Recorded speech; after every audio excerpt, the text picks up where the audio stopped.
A second moon-type object appeared in the night skies above me about a week ago. This object is brighter than the actual moon. I first noticed it as I walked my vehicle in the parking lot of the grocery store at approximately 12:10 a.m. on Sunday, July 15th. I thought that the moon seemed rather bright that night. This is what captured my attention. Shortly after I'd gotten into my vehicle, I realized that the moon was actually behind me from the direction in which my gaze was focused on this object. This wasn't the moon. Having been under the assumption that I was looking at the moon, and now discovering that I wasn't, I began to get rather anxious. Understandably. I quickly pulled out my phone and launched the Discord app. On my way to the grocery store that night, I had been listening to Fantastic Daily's weekly live stream. I now knew I needed to share what I was seeing with him and his fans. I've always been a fan of content like the content on his channel. UFOs, aliens, ghosts, freaky stories, etc. I never thought I, myself, would have a story like this to share. Nonetheless, something very odd was happening. It needed to be shared. I began spamming the Discord chat with descriptions of what I was witnessing in the sky. As I did so, the object began to move along the skyline and make a low humming sound. Then, it began moving toward me. It never seemed to get any lower in the sky, almost as if it came toward me in an arc to keep its altitude. By the time Fantastic Daily, at FD_HeyFolks, noticed me in the Discord chat, the object was directly above my vehicle. The humming was very loud at this point, and I could feel a strong vibration coming from it. Then, this happened. This guy named Yellow Mist says he sees two moons and he has pics. And he also says there's a UFO above him. I'll take the bait on that. Yellow Mist, you better be over 18. Are you there? Yeah, I'm here. Yellow Mist. So how old are you, Yellow Mist? I'm 25. Okay, so what's going on right now? I'm in the parking lot of my grocery store, and there is this, it looks like a dominant light force light in the sky. And it's not the moon, but there's something above me right now. I've called 911, and I'm afraid to drive. I don't know what to do. It's making a noise, a humming noise. I don't know what to do. When I called 911, the dispatcher said that they've received many reports about it tonight, but it's above me in the parking lot right now. Okay. How high above it? How high above you is it? I can't tell how big it is. The light from it is ridiculous. Can you take photos of it or video of it? Yes, I did. I did. I sent them to a couple people on the server. Okay. Could you send them to me? Yes. If you can do that now, maybe right now? Yeah, maybe it'll take your mind off of this. My phone is at 5% right now. I'm like shaking. I'm scared. Okay, well listen, dude, calm down. First of all, calm down, right? I don't think a lot of people get abducted or taken by UFOs while they're on a radio show. You're going to be okay. Here. Okay. I'm waiting for them to pop up. All right, so you just sent them to me. I am going to share this with the audience right now, folks, so you guys can see what I see here. This is what he... I tried posting it in chat and it wouldn't work. Yeah, you're not allowed to post in the chat. I can feel the vibrations of it above me right now. Have you tried to move your car? Have you gotten out of your car and walked? I mean, no, it looks like no. I'm terrified to get out of my car. Okay. What about driving your car slowly away? Why don't you try to ignore it? At first, I didn't want. I was watching it. There's nobody else in this parking lot. It's like 12:15 right now at night. Okay. Well, Yellow Mist, I am going to tell you what I tell a lot of people in situations like this. I'm not an expert. I can't ghost bust for you. I'm not an investigator in that way. I make videos and podcasts about the creepy. I'm familiar. But we don't want anything to happen to you, and we want you to stay safe. So what do you think you should do right now? Hello? Hello? Uh-oh.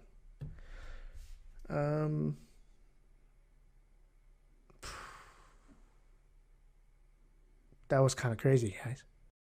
During my call, my phone suddenly lost service. At this point, I was completely terrified. Wanting to continue documentation of this bizarre incident, I launched my phone's camera app. This is what I captured. Okay. I lost service. I was on the live stream. I lost service. I'm in my car. The light is gone. It disappeared. I don't know if this thing is still above me. I don't know what it is. I don't know what's going on. But I'm terrified. I don't have service on my phone and I don't know why. I have no idea what's going on. The rumble stopped. The vibration stopped. The noise stopped. Everything stopped. It's not happening anymore. I don't know if I should try and drive. I don't know what I should do. I have no idea. I'm terrified to do anything. I've never experienced anything like this before in my life. My car just shut off. The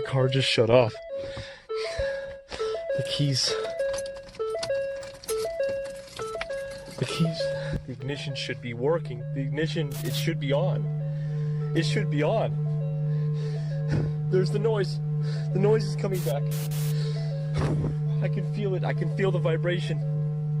Oh, God.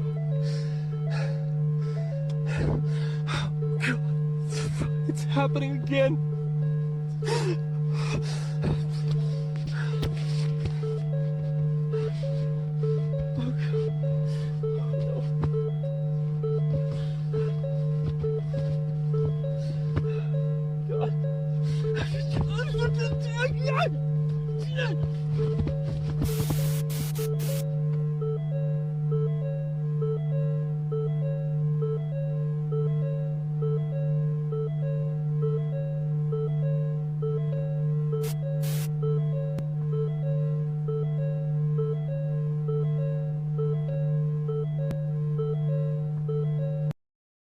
I do not actually remember recording this video. I found it on my phone after I woke up in the morning of Monday, July 16th, nearly an entire day later. I woke up in my bed, like nothing had even happened. I was so disoriented, I mistakenly thought it was Sunday for the majority of the day. This experience became that much more unnerving once I realized that any recollection of Sunday was completely missing from my memory. Truly terrifying. That day, my mind was so fixated on this experience that I completely forgot to call in sick to work. As a result, I was terminated from employment. To make matters worse, and even further my confusion, when I went to check on my car later in the morning, there was an additional 224 miles recorded on my odometer that I do not recall driving. What the hell? Now, let's jump forward in the week a bit. My wife returned home from a girls' vacation on Wednesday, July 18th. We spoke over the phone on Tuesday, but I purposely omitted my experience during our conversation, as I figured sharing it would be better left in person. When she returned home, I was beyond eager to try and explain everything that had happened to me over the past several days. Of course, she didn't believe me. How could she? It is an insane story, after all. Lucky for me, though, I didn't have to try to convince her for long. That night, while she sat on our back patio smoking, she noticed the exact same object in the sky. She immediately ran inside to tell me. We both watched it for hours through our bathroom window. It didn't move. It didn't make a single sound. It just sat there, illuminating as the brightest light in the sky. Our neighbors watched it too, from their front porch. I wanted to tell them how dangerous it could potentially be, and about my experience. I didn't, though. I didn't dare go outside with that thing in the sky again. Since that night, the object has become a familiar sight in our nighttime skyscape. Every night, it is there, always in the same spot, just to the east. It hasn't moved, it hasn't made a sound, nothing. The people in our neighborhood seem to have stopped questioning why it's there. It truly is amazing just how adaptable human beings are.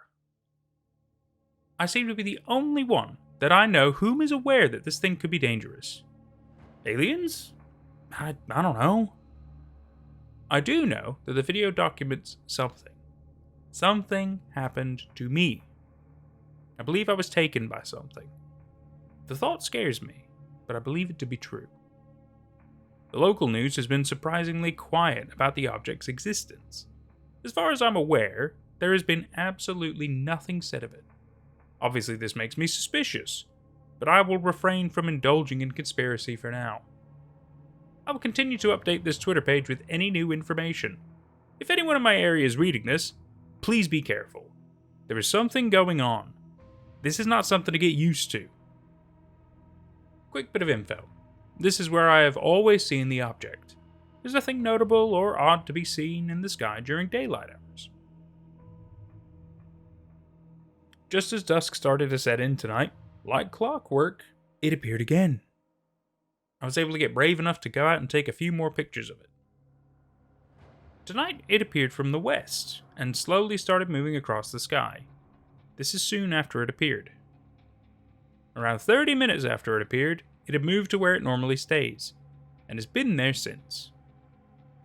It was silent the entire time. No rumble, no vibrations, nothing. I have no idea what the hell this thing could be. Honestly, I don't know what to do. I would call 911 again, but this doesn't fall into the category of an emergency. Since my first experience, I haven't necessarily felt threatened by it again. Samantha is afraid and confused, but since I'm just as lost and confused as her, I don't know what to say or do to comfort her. It's very bizarre. No one seems to care much. At first they were awestruck and freaked out by the object, but now they don't even seem to notice it. I'm sorry.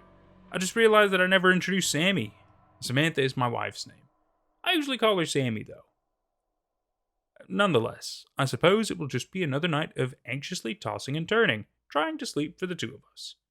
We definitely still have far more questions than answers. Hopefully this Twitter account will start cultivating a community of people who will treat this situation like we are, so questions can be answered.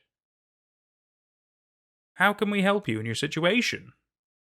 I wanted to start this Twitter account because no one else seems open to talking about this object. The account will document everything that I experience. But if any of you have any ideas or know of anything that could help, I would love it if you shared. Quick bit of info. I woke up this morning to my back, chest, and shoulders peeling. I haven't suffered from a sunburn this summer at all. I can't help but think that this might be the first physical effects I'm seeing from my encounter with the object in the sky. It's kind of a scary thought. I'll keep you updated on the status of the peeling. So I'm on my deck in my backyard, and then up here, these trees right here, this is about the angle, I think, that I took that picture last night of it, the object. It was right in this area, shining through those branches, kind of shining down. And then over the course of about 45 minutes or so, it moved across the sky this way, over this direction, and let's see, right here in the sky, it's usually right there, like in this area, just kind of almost in between those two trees right there, for the majority of the night. Really the rest of the night. It's been that way all week. I have no idea what the hell this thing is, but I'm going to try and catch a video of it tonight. So I will keep all of you guys posted. Okay, so I cannot explain this. I've been waiting on my back patio for this thing to show up so I could get video of it. The object is not in the sky tonight. It has been there every night. I have no idea what is going on. Never mind. I guess it just decided to show up late tonight. I'd almost given up on it coming back. Still silent. Still no movement. It's just floating there in the sky. So I was mistaken. There it is. It is in the sky tonight. I don't know what to make of this. It's back. I will say that the lens flare makes it look so much brighter than it really is. Don't get me wrong, it is really bright. It hurts my eyes to look directly at it. The lens flare just makes it more pronounced. That's all for tonight, though. I will continue to keep you updated on everything tomorrow. QBOI. My shoulders and chest have been completely peeled. My back is still peeling. It doesn't hurt at all, but it is still kind of alarming. It is peeled a bit like a sunburn does, but seemingly a lot faster. I cannot link the peeling to anything rational at all. I don't want to freak you out, but is it possible you're being watched and observed by the object? It's hard to tell. I suppose it could be observing me. It seems to be rather large, though, so my assumption is that it is actually nowhere near me or my house. On top of that, its actions do not seem to be directly related to anything I have done. Okay, so I finally have some time to update you. Last night was definitely the oddest night I have experienced since this object appeared. So, first, the thing doesn't show up until it has been dark outside for nearly 2 hours. This is the first time it has taken so long to appear. Then, in the middle of the night, I think around 2:45 a.m., I wake up. My wife is not in bed with me. This is odd for her, as she never really gets up in the middle of the night. I knew something was off. I went out to our living room looking for her. She wasn't there. Then to the kitchen. Nothing. The house was dark, all the lights out, just as I left it when I went to bed that night. Due to this, I knew she wasn't out in the main section of the house. I returned to our bedroom, confused as hell. As I walked by our master bathroom, I saw a figure in the corner of my eye. Directing my attention now to the bathroom, I discovered her standing there in the dark. She was staring through our bathroom window. We have used this window to investigate the object in the sky many evenings this past week, as it is on the east side of our house. I knew she was looking at it. I walked into the bathroom and half-heartedly told her to come back to bed. Keeping my stride, I walked up behind her and wrapped my arms around her, giving her a back hug. I figured she had just experienced a moment of fear in the middle of the night. My intent was to comfort her. She didn't say anything. She was rigid. There was something wrong. Knowing this now, I circled around in front of her. I tried to get her attention repeatedly, but she was not responding. Sammy and I have been married for 5 years. I've never known her to sleepwalk. She's never done this before. Starting to really freak out at this point, I grabbed both of her arms, which were flat at either side of her body, and simultaneously gave them several shakes. I figured I might be able to shake her out of it. It did no good. She was looking right through me, almost as if I wasn't there at all. Truly, it was terrifying. After about 30 minutes of trying to comfort her and get her alert, she tilted her head slightly and made eye contact with me. This was probably the freakiest moment of it all, because it was as if she knew I was there, but had been ignoring me. She stared into my eyes for about 2 minutes. There was a blank and empty expression on her face. All the while, I was trying to talk to her. I felt a pit in my stomach as I did. She then calmly told me that she was going to take a shower. Absolutely bewildered at this point, walked back into our bedroom. She took approximately a 20-minute shower. When she was finished, she walked back into our bedroom and climbed back into bed. I was also back in bed at this point. When she climbed in next to me, I asked her if she was okay. She responded, chipper as always. Yeah, I just wanted a quick shower. Then she went to sleep. I didn't push the issue. At this point, I was just happy to see she'd returned to normal. Needless to say, I didn't sleep at all.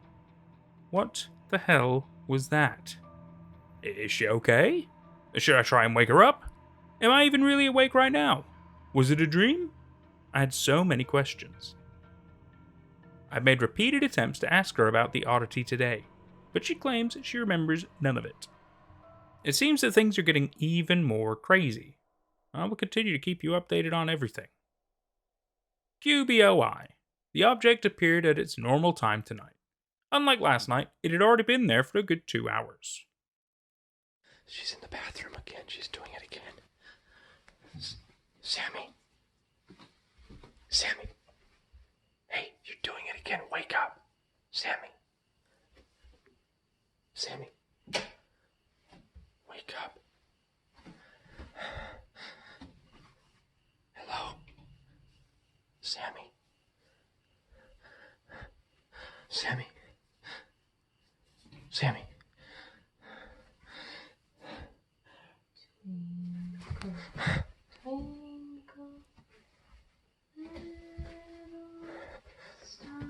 Sammy.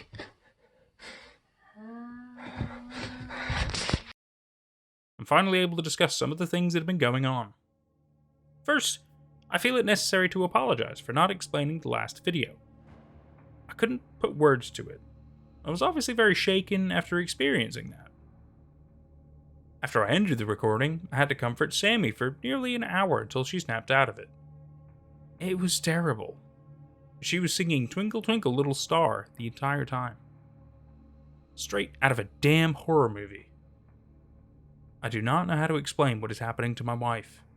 She is not okay at all. Her behavior just keeps getting more bizarre. We've been getting into arguments every day. She's very angry, and for seemingly no reason at all. She's eating a lot too. She's eating at least 3 times what she normally will eat every night for dinner. She's becoming very distant from me. It honestly makes me very uncomfortable. Because of this, I'm beginning to feel more and more alone in all of this. The only time she even looks at the object in the sky anymore is in the middle of the night while in her trance, which has become a nightly activity for her. While she's doing this, I try to help the best I can, but there's honestly nothing I can do. She just comes out of it when she comes out of it. And if I'm being completely honest, I feel like I don't trust Sammy anymore. To me, she seems very unpredictable. It's like I'm living with a complete stranger.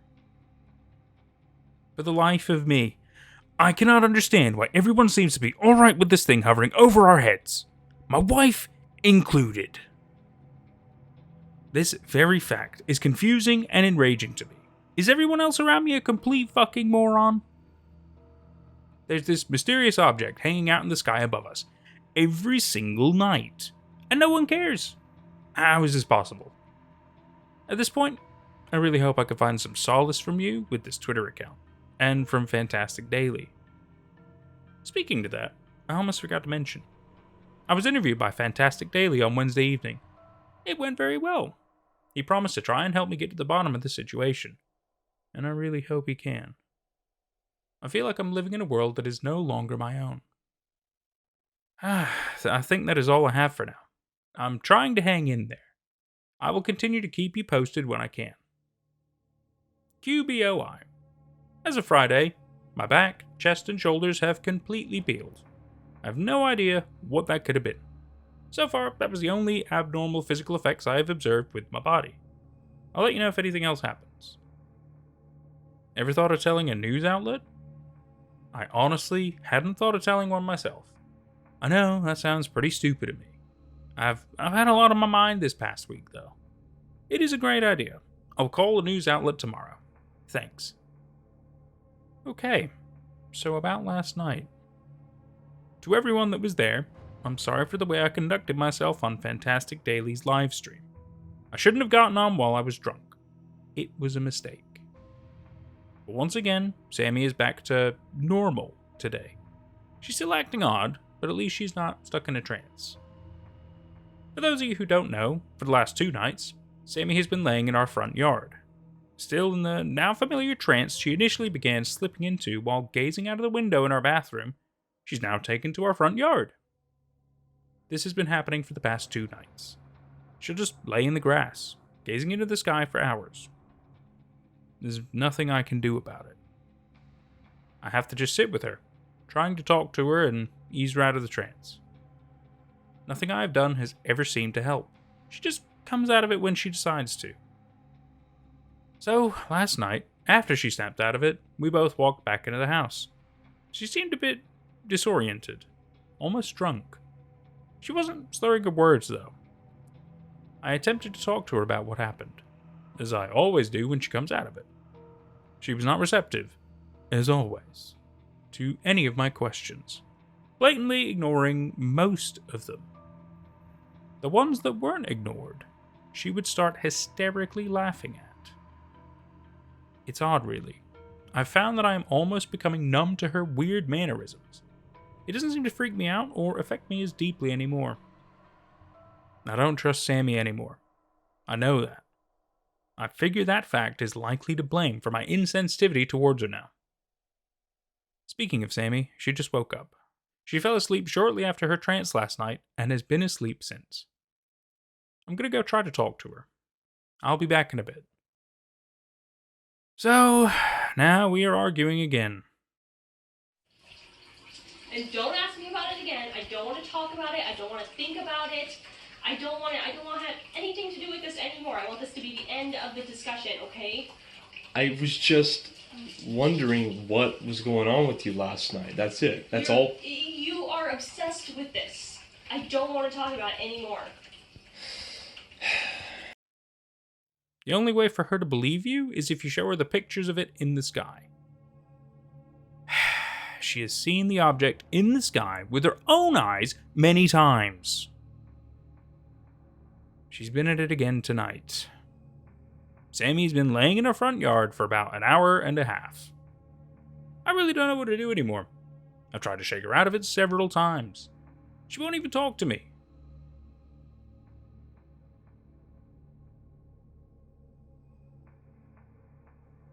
This is the third night in a row. I'm worried about her. I'm worried about our family. I'm worried about myself. I have too many unanswered questions to count. Thanks to all of you who are showing support. I really appreciate it. I'll try and get around to responding to some of your suggestions tomorrow. Sammy and I had the worst argument we've ever had this morning. I woke up early, around 6 a.m., like I do every morning. She was still asleep. Heading out of the bedroom, I remember noticing her snoring in a quick and odd manner. This point isn't notably important, I just feel it's worth mentioning. After all, at this stage, I'm used to abnormal behavior from her. I made my way through my morning piss and then into the kitchen to make some coffee. After brewing the coffee, I turned my attention to the carton of much-desired eggs. I wanted eggs, and I figured it couldn't be a bad idea to surprise Sammy in bed with a plate of scrambled eggs. My assumption was that perhaps she would be open to a real conversation with me if I attempted to display sensitivity towards what she may be going through. How could it be a bad idea, right? Well, it turns out that for this new version of Sammy, it was a bad idea. When I brought her the eggs, she wasn't happy. Not at all. She immediately began to assume the worst intent. I was just doing this to butter her up.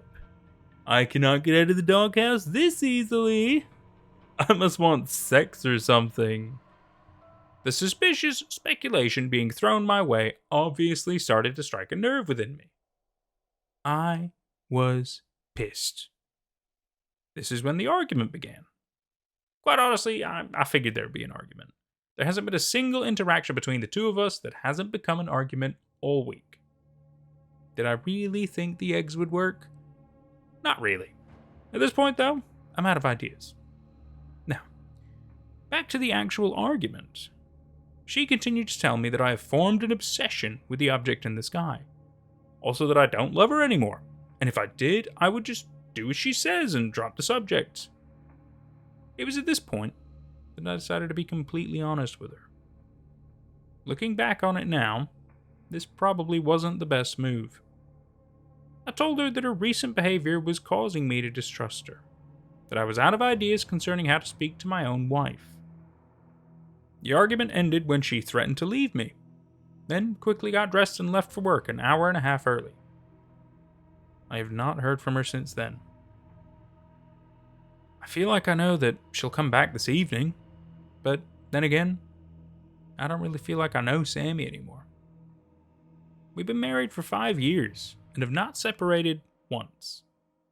It would typically be a characteristic of hers to come back after an argument, but I'm not too sure anymore. I truly hope I can figure out a way to fix our marriage.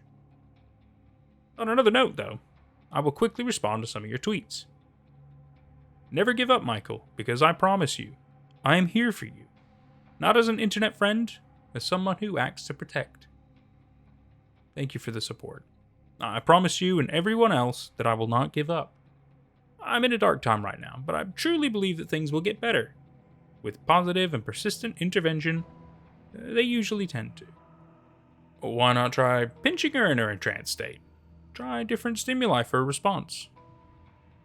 I've tried stimuli, man. I've tried pinching, shaking, yelling. Like I've said, she comes out of it when she comes out of it. There doesn't seem to be anything I can do. Okay, I'm getting ready to call a local news outlet now. I will record it. I am fucking shaking right now. I cannot tell you how much that messed with my head. I don't know what is going on, guys. Okay. All right, so I'm getting ready to call the news right now. I'm going to record it, see what they say, because like I said, I haven't seen this story at all on the news. Like, it hasn't been reported on, nothing's been said about this thing in the sky, so I want to see what they have to say. So, all right, I'm going to put it on speaker.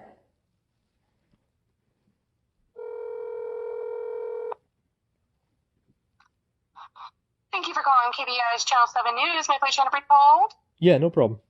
I'll be right back. Sir, are you still there? Yes, I'm here. Thank you so much for holding. How can I help?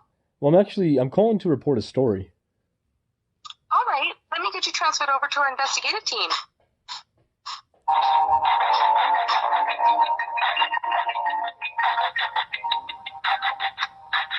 Sir, are you still there? Yes, I'm here. The investigative team isn't available right at the moment, but if you'd like to give me a brief overview of your story, I can relay it to them. Yeah, absolutely. So I'm calling to report a strange object in the sky at night. All right, a strange object? Yeah. So like a UFO or something. It's a bright. Oh, sir, let me start documenting on my message system. Okay. Go ahead.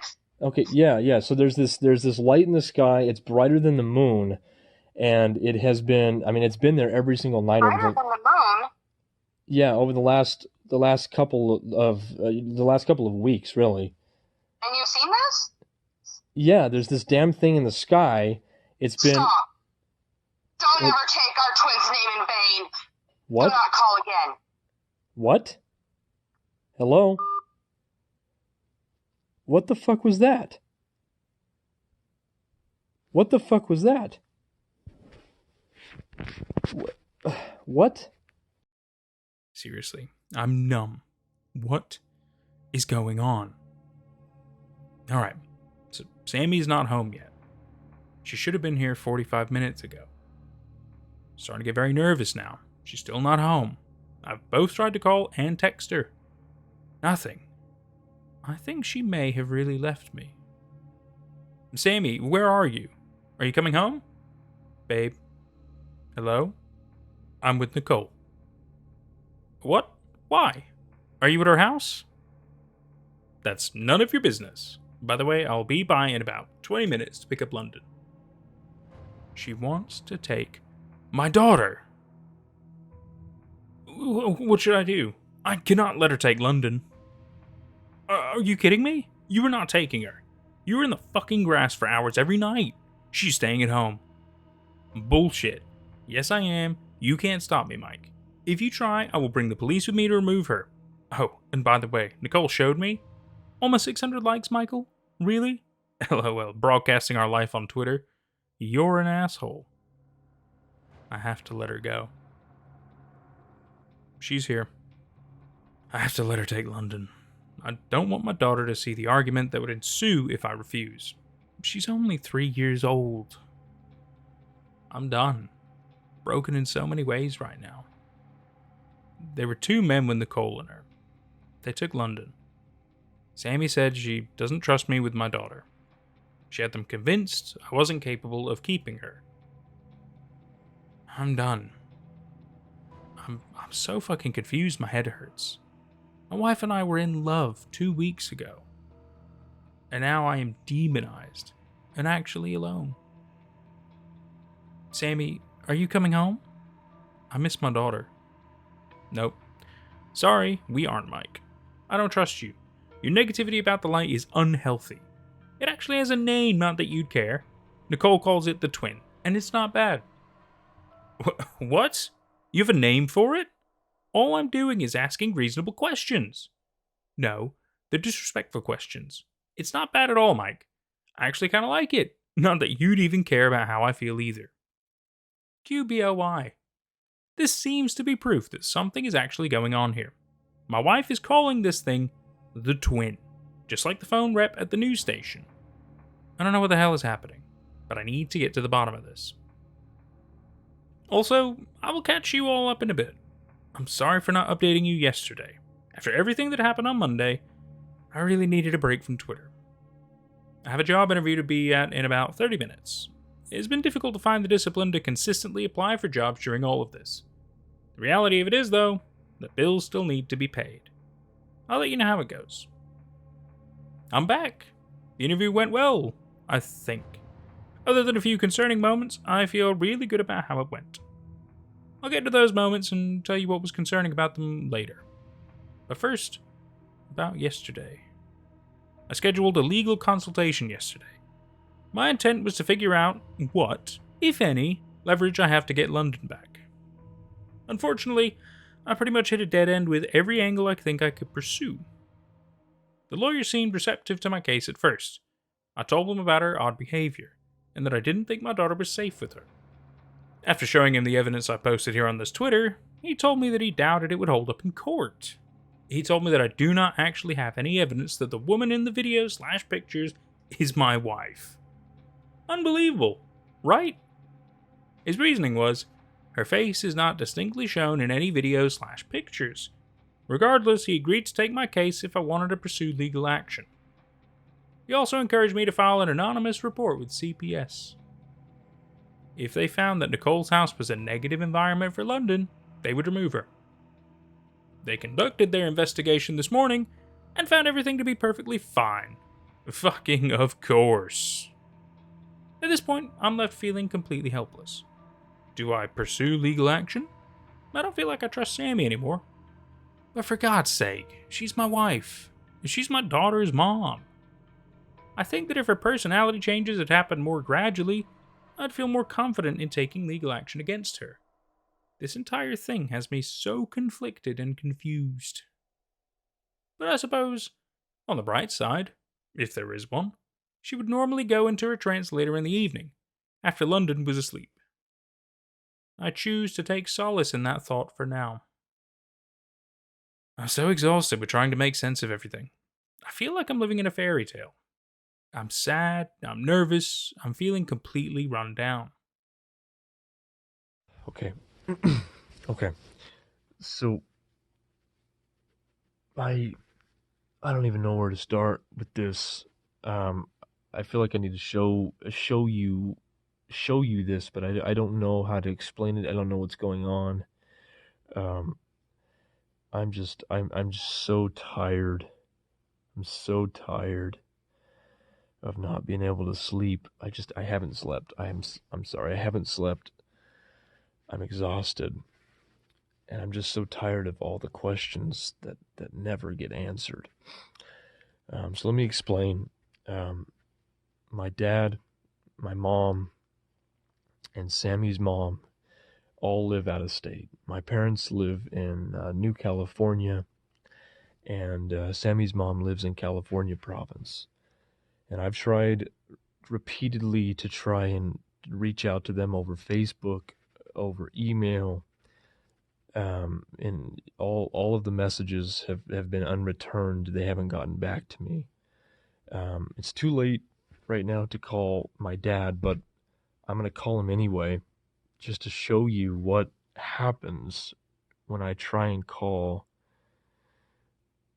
my dad. What happens when I try and call him?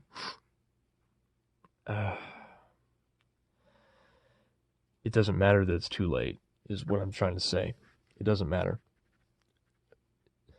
So, let me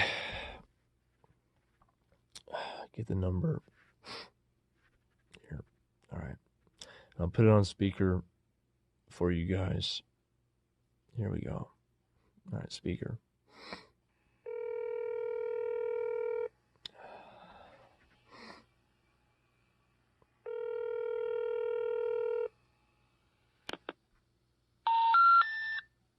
I'm sorry. You are not allowed to make calls outside of your district. Please hang up and dial another number within your district. So, that's it. Just a bit of unasked advice. You and your wife are legally married. You both have custody of your child. So, for instance, if you go and pick up your daughter and take her home, it's not kidnapping.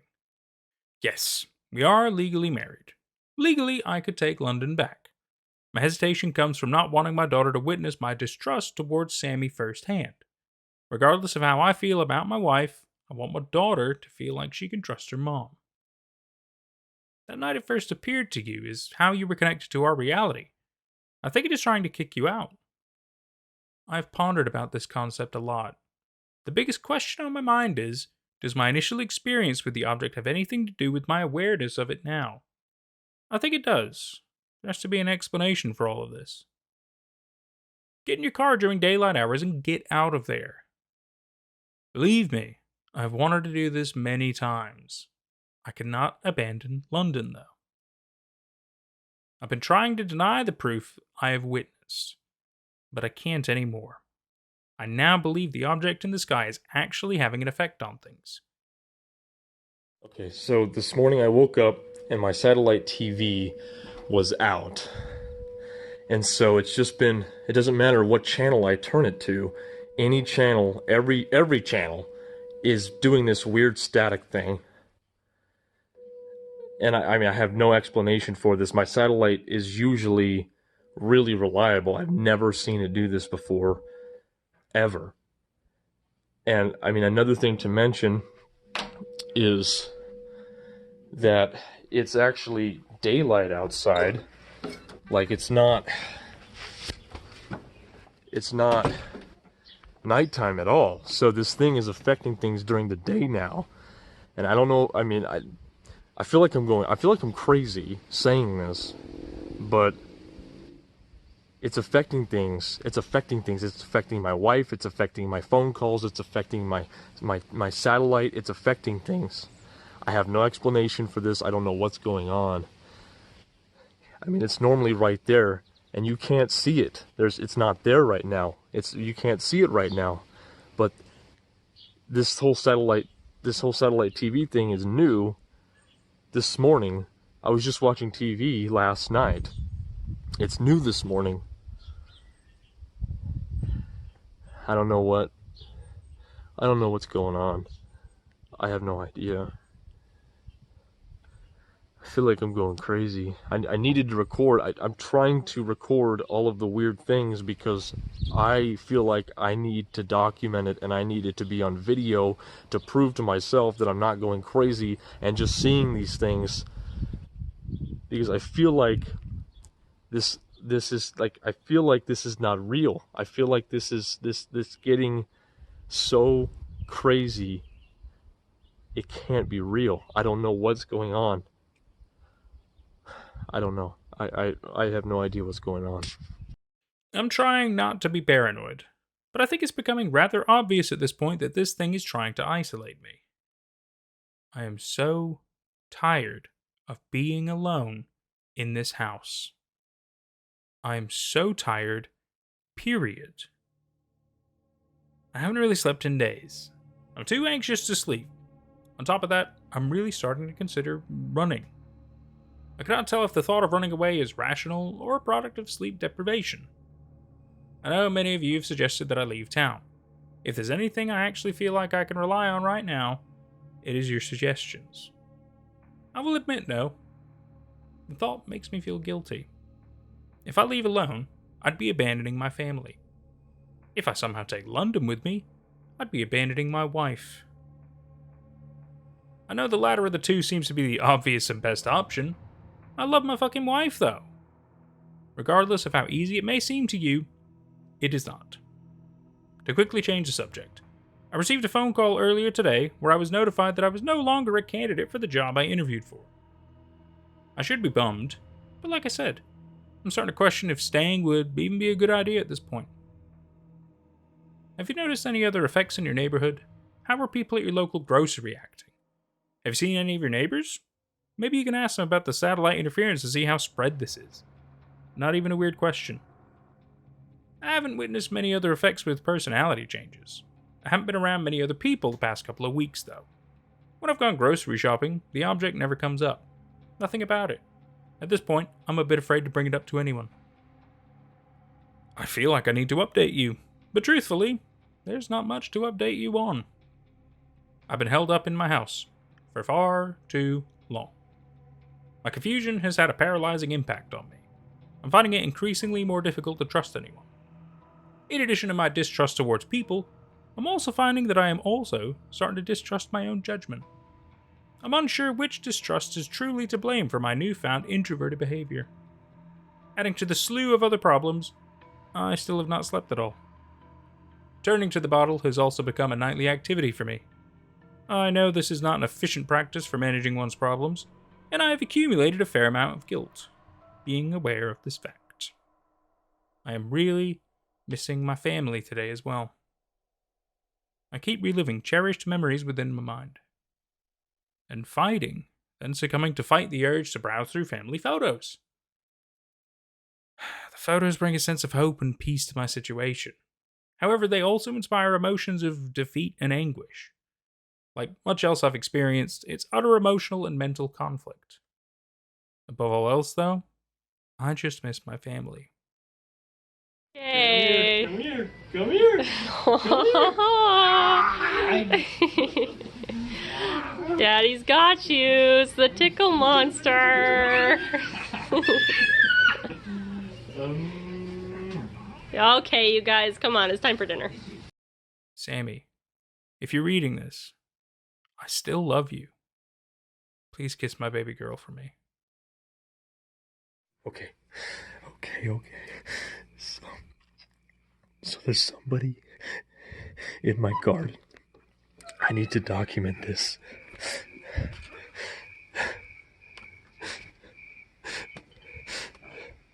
Hello? Hello? Hello? Who are you? You need to get out of here. You need to get out of here. Sammy? Sammy? Sammy, is that you? Sammy?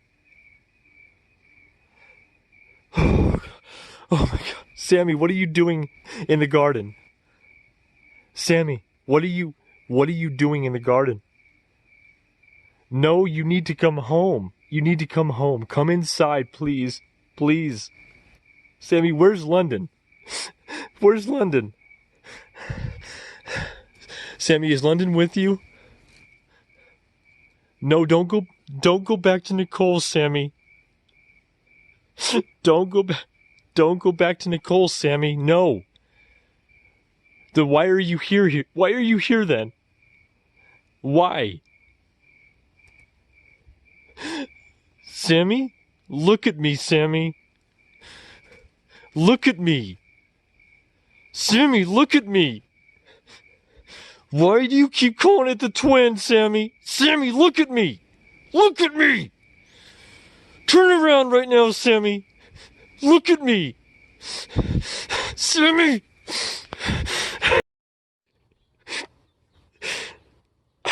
I don't know where to start. I woke up in my garden this morning.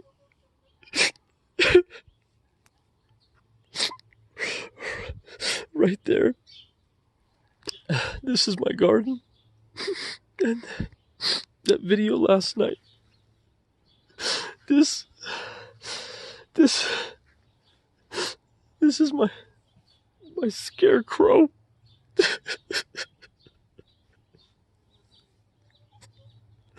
I thought it was Sammy. I know this is a scarecrow. It's my scarecrow. I put it up like 3 months ago. I put it here like 3 months ago.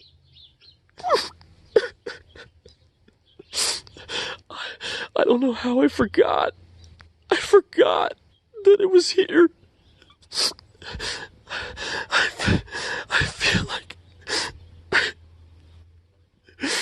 feel like I'm going crazy. This is a test tweet. Yes, it actually went through. Okay, so I don't know how much time I have to communicate via Twitter, but this week has been absolute proof that the twin is trying to isolate me. Every single tweet I have attempted to post this week returned the error failed to send all week long. It has been completely frustrating, especially because all of you are the only people I feel like I can trust right now. Hey at FD_hey folks, have you seen Binary M Project's Twitter? He's tweeting, but they're coming up on his page. We're just getting notifications. Here are some pictures by @Nick_4x. Wow. This is very bizarre. I have no idea how to explain. I'm so incredibly fucking relieved that I'm actually getting through to you now, though. I know that many of you are concerned about my well-being. Firstly, I want you to know that I deeply appreciate your sincere interest in my story and the things going on with me. I am okay. I feel that my mental state has become more stable over the past several days. I won't say that I'm doing well, of course. I am, however, becoming more aware of the reality I have found myself trapped within. Because of this, I feel like I am now able to view it through a more realistic and a healthier lens. Okay, so there's a lot I need to update you all on. The twin is still in the sky every night. At this point, I have come to believe that it is actually only visible every night. I don't think it ever leaves. I'm still alone in the house. Sammy and London have not come back. I haven't seen or spoken to either of them since Sammy took my daughter. After the initial incident in my garden, I have further reason to believe that I have been doing things while asleep at night. Due to continued mysterious morning discoveries, I believe I have eaten, made phone calls, played piano, and attempted to drive, all while sleeping. Needless to say, I have started locking my truck keys in my bedside safe every night before falling asleep. I'm not quite sure if locking my keys away is sound logic, but I figure it's unlikely for me to summon enough cognitive awareness to recall a safe combination while in a state of slumber. So far, it seems to be working well. Hey man, I have a question for you. What's up? Have you seen anything weird over the past month? Weird? What do you mean? Like, in the sky at night? No. Wait, what are you talking about? Hello? Continuing on now. This week, I reached out to an old friend from high school. I haven't spoken to him in several months, but since he only lives 5 miles away from me, I thought it would be a good idea to find out what his thoughts are on the twin. I've trusted Clayton above many others in my life. There's absolutely no way that he is too far away from the twin to see it. I suspect he's fallen under its trance as well, and can no longer be trusted.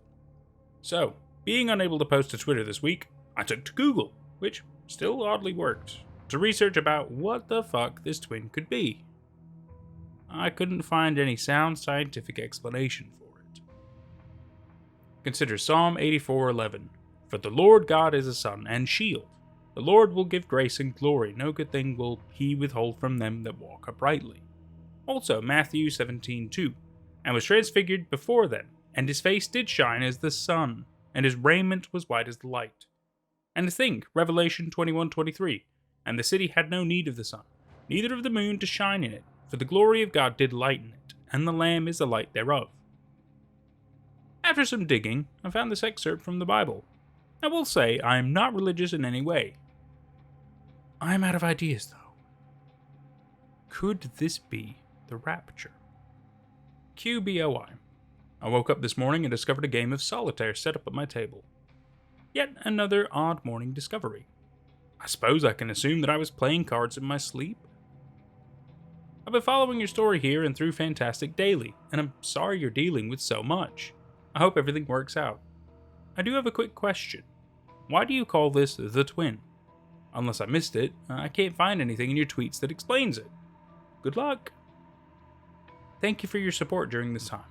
I am grateful that you and so many others are on my side through this Twitter account. To answer your question, it is not me. Both the receptionist at the news station and my wife are calling it the twin. Have you thought of possibly setting up cameras at your home? Maybe you'd catch yourself sleepwalking or an intruder. Just a thought. Yes, I have. I'm honestly afraid of what I might see, though. Nonetheless, it is a good idea for the sake of documentation. I will try and rig up a camera in my room tonight. I have been keeping an eye on Michael's Twitter. I know I have been called a crazy bitch, insane, and a terrible mother. I need to set the record straight. He is a liar and a manipulator. Michael is the one in the wrong here. The twin has changed him, not me. Don't listen to anything he says. London is safe with me. So, Sammy texted me. Michael? Yeah? Look, I'm sorry, babe. You're sorry? Yeah, I want to come home. I've realized the error of my ways and I want to be a family again, babe. I love you. She wants to come home. I don't know what to say. I'm really having a difficult time deciding what to do here. Please help me out, guys. Help me ensure I'm thinking logically about this. Should I let her come home? Okay, you guys can come home. I love you too. Don't expect me to stop documenting things with a stupid fucking twin, though. Took you forever to respond. Oh, I don't expect that. You like documenting the twin, babe. That's good. I like the twin too. You know I support whatever you want to do. We will be home tomorrow morning. Okay. I let her know that she can come home. I tried to insult the twin, seeing how she would respond. I figured that if she was still being affected by it, she would respond negatively. Surprisingly, she didn't. Something still seems off, though. Okay, so Sammy comes home today. She said she will be here in a couple of hours. I will stay close to Twitter as to report any odd happenings. I plan to stay aware. Of course I want her to come home, but there's still something very off about all of this. So I recorded myself while sleeping last night. I'm currently reviewing the video. So far, nothing notable. I do know that I moved last night though, so I'm expecting to find something on this video. I went to sleep in my bed, but woke up on the couch in the family room earlier this morning. Never mind. There is something notable. I'm clipping the video now. This is exactly the kind of shit I was afraid to see myself do. By far, the most unsettling thing about this? My watch doesn't make noise. I've never heard my watch make a noise.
I've also been looking through that magazine on my nightstand. I'm not sure what this is, but I drew it repeatedly with the Sharpie. My return home has been great today. I love Michael. Don't worry, I believe he will come around. Yes, he is different. Yes, his attitude toward the twin is alarming and has caused distrust in me. I truly believe he will come to love them, though. I am here to help him along. I'm finally able to give you an update. I know I said that I would be staying close to Twitter, but it has been especially difficult to do so. Between spending time with my daughter, trying to reconnect with Sammy, and researching the symbol I documented myself drawing in the magazine, I haven't had a lot of time. So about yesterday, my family returned home in the morning. London was ecstatic to see me, as I was to see her. Sammy seemed excited as well, but I could also sense a fair amount of reservation from her. Otherwise, Sammy has been a complete delight, almost suspiciously delightful. Do not worry, I am heeding all of your concerns towards her. I am being very cautious. She has been very loving towards both me and London. However, it has not been the kind of loving nature or attitude that I am accustomed to coming from Sammy. It is different. I cannot quite put my finger on the difference, but it is safe to say that it doesn't feel natural. Now, on to the oddest part about last night. She invited a number of our neighbors over for dinner, expressing an obsessive interest in wanting to connect with them. She was finally able to convince me that it was a good idea. To me, it was very odd. We have never been that close with our neighbors. We've only ever had one of these families over for dinner before. Obviously, I was more concerned about reconnecting with my family. I continually attempted to share my feelings on the subject, but she just assured me that we would be okay and that it was important to connect with our neighbors. Dinner was weird, to say the least. There was an uncomfortable amount of talk about the twin. I have been wrong. People are indeed very aware of the twin's existence. They all spoke very kindly of it. Consciously, I knew this dinner conversation was insane. But almost on an unconscious level, the conversation felt normal.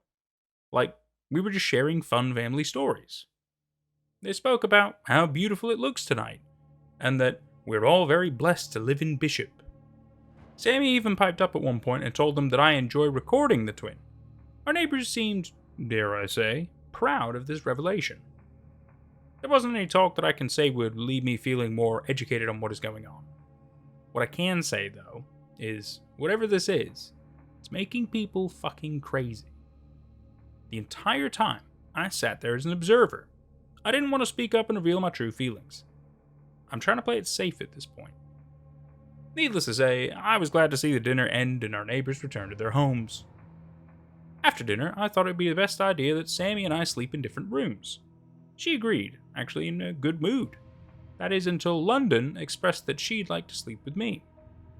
Sammy didn't like that at all. She started to become confrontational with me, but then quickly pulled back and retreated to her good mood again. It was almost as if she didn't want to give me any reason to doubt her sincerity. Moving on now. Today has been fantastic. I've been spending time with London all day long. It has been mostly daddy-daughter activities. Playing, watching movies, practicing her letters, everything has mostly been normal. I don't know what she was talking about. I've asked London about it several times, but I've been unable to get any more information out of her. As far as I'm aware, Sammy is not pregnant. Are you playing? Mm-hmm. Yeah, are you having fun? I'm setting them up. You're setting them up? Mm-hmm. I'm so happy you're home. I'm tickling your tootsie. I'm so happy you're home. Are you happy you're home? Are you? Are you?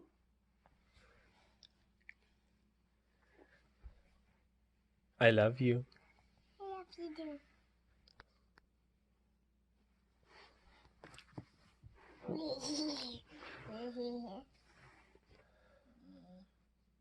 All right, line them up. Line them up.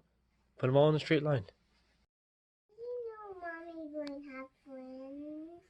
Wait, what'd you say? You know how Mommy's going to have friends. Did you say twins? Mm-hmm. Who told you that? Mom. Mommy told you that? You making your own game? I will continue to update here as things progress, and we'll try and answer some of your questions today. Thank you for your support during all of this. Judging by Michael's Twitter today, I'd say he's coming along great. I am so proud of him. Sure, he still has his doubts. That's to be expected. Sometimes, though, time is the best medicine. So, as you said earlier, what is the deal with New California and the California province? What country do you live in, and what year is it for you? Things are different here. Yes, apart from my personal life and the experiences happening to my family and I, this has also been a very troubling discovery. I live in America.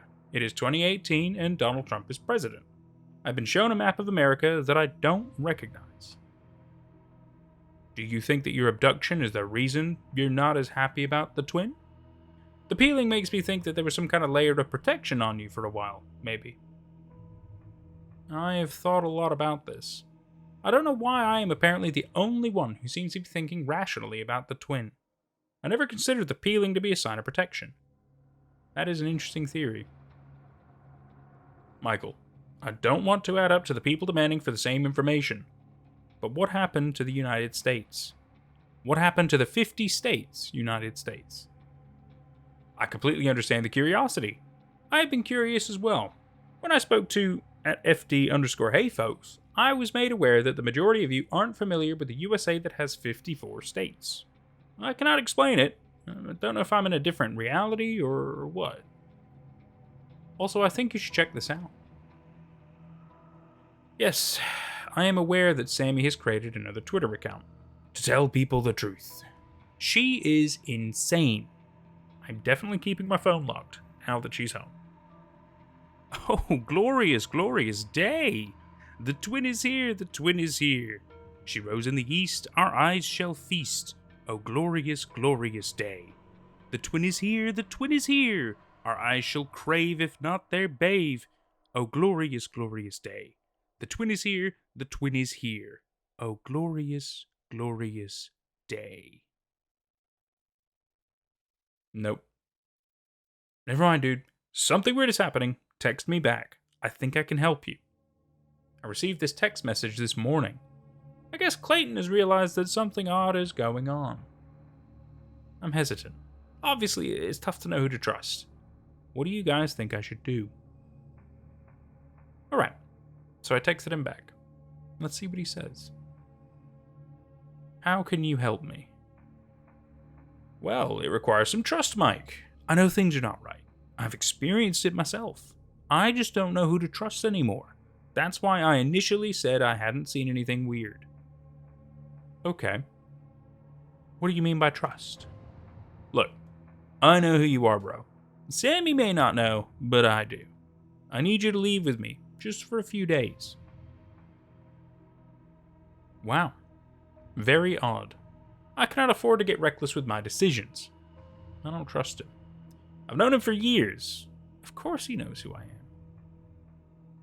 Well, I'm very conflicted about whether to go with him or not. I've been mulling it over in my head since I received the text. I think I'm going to sleep on it. Tonight is the first time the twin has made the humming sound since my abduction experience. Not only that, but after shooting this video, I now have reason to believe that the twin is harming people, and Sammy knows about it. Might be a good idea to leave this house after all. Okay, there it is. It's the first time this has ever made the sound. The sound. Did you hear that? What the fuck is going on? Don't worry about it, Michael. What the fuck is going on? Sammy, what's going on? Sammy. Non-believers will be deleted. Wait, what did you just say? I've asked her about her comment during the video several times now. The non-believers will be deleted. That is what she said. Then I asked her if I will be deleted. She just calmly told me that I will come around. What the fuck does that mean? I'm genuinely starting to become afraid of my wife. It's not just me. Looks like Michael gets a taste of his own medicine tonight. So look who it is. Someone's doing some weird stuff at night. Someone's doing weird stuff at night other than me. Huh? Michael? You like to record me when I don't know. Michael?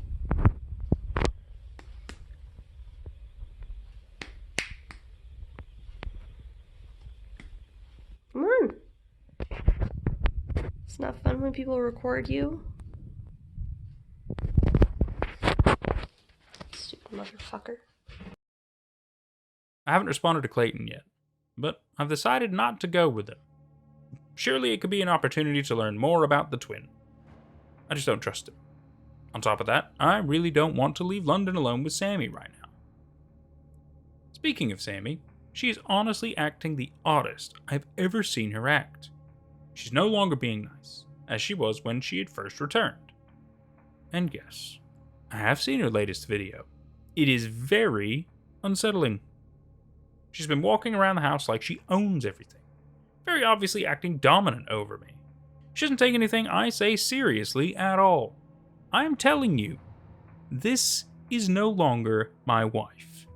Absolutely nothing of what she was is shining through anymore. Again, she invited our neighbors over for dinner last night. This time, though, she didn't consult me at all. I ate alone, in my room, with London. Things in this house are not going well, guys. I feel like it may actually be time to leave with London. However, trying to look at our situation from all angles, I have reservations about leaving. If the twin is taking people for being non-believers, how am I supposed to avoid being taken and keep my daughter safe while she's with me? I feel like I need to learn more about the twin before I go. Out of fear and hesitation, I haven't been listening to Sammy's twin lectures at all. I never thought I'd actually consider leaving. Is this Lastaba? Yes, this is Lastaba. I live in the capital, Bishop. When I came home from the store tonight, the twin was over our house. London is gone. Sammy, the twin. It's right above our house, Sammy. Sammy, it's above our house. What are you doing? What are you doing, Sammy? What the fuck is this? What is this? Where's London at? Where's London, Sammy? It's okay, Michael. It's the offering. It's the offering, Michael. What? Where's London?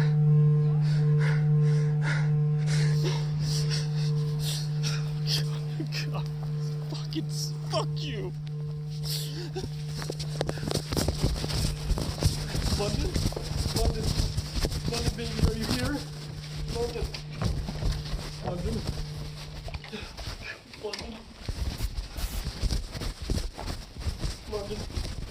baby, are you here? Oh God, she's not in the fucking house. What the fuck? What the fuck? What did you do, Sammy? What did you fucking do? The fuck is the offering? The offering? What the fuck? Oh, where's my baby girl? Where's my baby girl?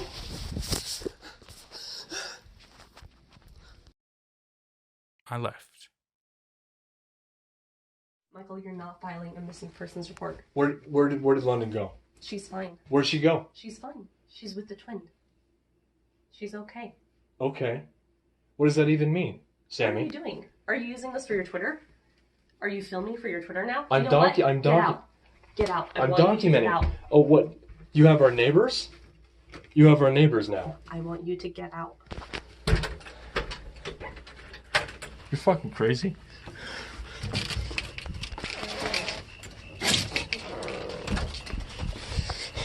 What the fuck?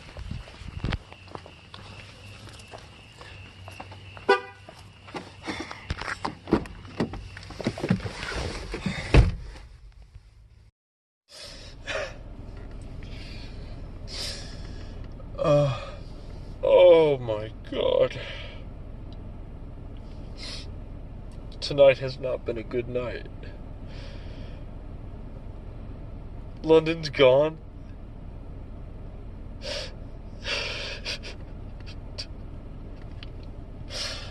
The twin fucking took her, I guess. She's gone. My daughter is fucking gone. It's all my fault. It's all my fucking fault. Fuck. Fuck, fuck, fuck, fuck, fuck. It's all my fucking fault. I shouldn't have gone to the fucking store!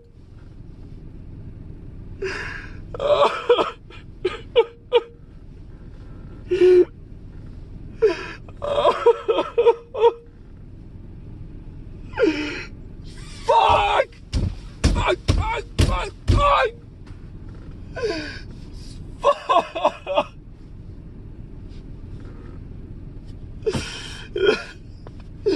You fucking want me? You want me? You want me? Fuck it. Huh? Get me! Come get me! I'm a non-believer, you fuck! Come get me!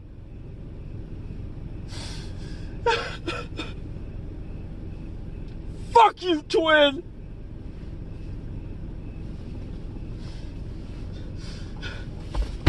Fucking fuck! Fucking. You ready to come with me now? Okay.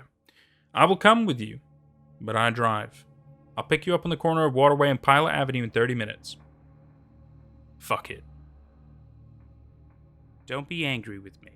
Michael deserved everything that happened to him last night. You may not understand yet, but he is a traitor to the twin. Has anyone heard from Michael? I know that all of you have been concerned about me. I'm okay. I promise. I've been staying with Clayton for the past couple of nights. Things outside of Bishop are not good. There are armed men on nearly every corner in this town.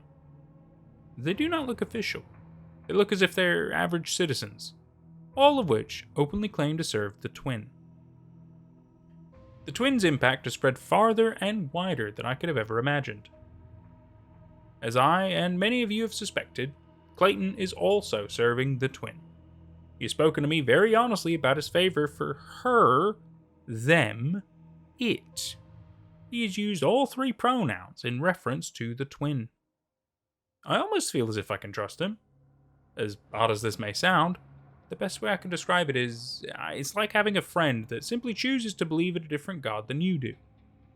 That's not to say that he hasn't attempted to preach to me, though. He has. Unbeknownst to him, it has fallen on deaf ears. I have no intent to follow the twin at all. I do, however, see a great benefit in pretending to be interested in her. For one, he has promised that if I walk in her glow, apparently the believer's slang for follow her, he promises that I will see London again. And secondly, if I promise to be what he describes as a traveling prophet for the twin with him, he will help me leave the state, to do the said prophet's work. Both of which I have expressed to him that I am interested in. I need to see my daughter again, and I want out of Listabar and away from the twin. I do not think that I would fare well trying to escape armed guards on my own. I figure that I will concoct a plan to ditch Clayton after we successfully escape from Listabar. On top of that, Clayton has a gun. If I can ensure that he trusts me, being with an armed man cannot be a bad idea at this point. That is all for now. I have to make this a quick update. Clayton will be back to the motel soon. Our escape is planned for tomorrow. I'll let you know how it goes. I'm not sure what is going on with my Twitter. Hopefully I don't become unable to post again. Please let me know if you see this tweet. There are two main roads out of Meadville that cross the state line into Potafesta. One, of course, is the highway, and the other is a lighter traveled back road. The highway would be faster. However, I think taking the back road would be our best bet. What road do you guys think we should take tomorrow? Alright, I've convinced him that traveling the back road was the safer choice. We're leaving in about 30 minutes. Wish us luck. There's an armed guard blocking this road. We're pulled over right now. We came across this bend and were able to see him in his truck in the road before he saw us. Okay, here's the plan. He doesn't look friendly, so we're going to approach quietly on foot. Clayton is going to flank around from behind him and help get this guy out of the way. Hopefully we don't actually have to shoot him. Alright, Clayton and I are leaving the car to sneak up there right now. I'm so fucking nervous. I'll let you know how it goes. You noticed Clayton. They're fucking guarding the road. They're fucking guarding the road. Fuck.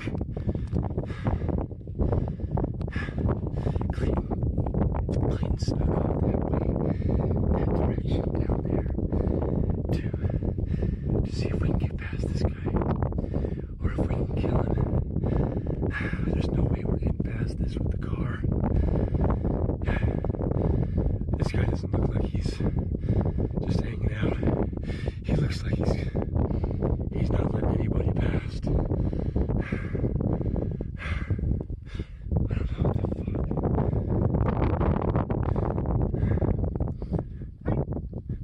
fuck. What the fuck? What the fuck?